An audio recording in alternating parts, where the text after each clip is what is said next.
بات ہیں سوالات تو خیر بہت سارے آتے رہتے ہیں۔ وفا، وفا کسے کہتے ہیں؟ انبیاء اور رسول کے بعد سب سے بڑے با وفا ساری کائنات میں حضرت صدیق اکبر ہے رضی اللہ عنہ، جنہوں کے خاندان میں بیٹا بھی، بیٹی بھی، غلام بھی سارے میرے نبی کی خدمت پر مامور تھے، مگر کسی نے کوئی لیکیج نہیں کی۔ صحابہ سب کے سب با وفا ہے۔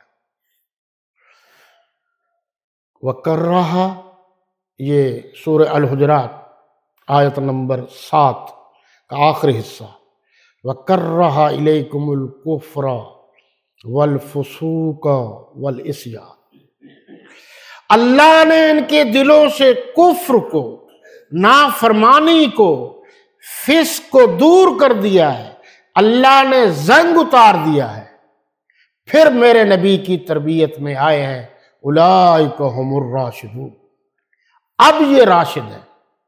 صحابہ کرام کو قرآن نے راشد کہا، مرشد کہا، پیر کہا، ہدایت کا مرکز کہا، ہدایت کا محور کہا۔ یہ آپ کے راجن پور میں حضرت سہیل بن عدی رضی اللہ تعالیٰ عنہ کی آخری آرام گاہ ہے، صحابی رسول ہے۔ میرے نبی نے فرمایا صلی اللہ علیہ وسلم نے کہ جاؤ یہ بات ان تک پہنچا دو جو غائب ہے۔ اس کے بعد صحابہ کرام نے تو کسی سے نہ مشورہ کیا، نہ جو اللہ کے نبی نے فرمایا تابعداری، یہاں ان کی آخری آرام گاہ۔ وفا کی ہے، ایک صحابی رسول نہیں ہے جس کے بارے میں کوئی کہے کہ اللہ کے نبی سے انہوں نے بے وفائی کی ہے، ایک دلیل سے، جھوٹ نہ بولا جائے، الزامات نہ لگائے جائے۔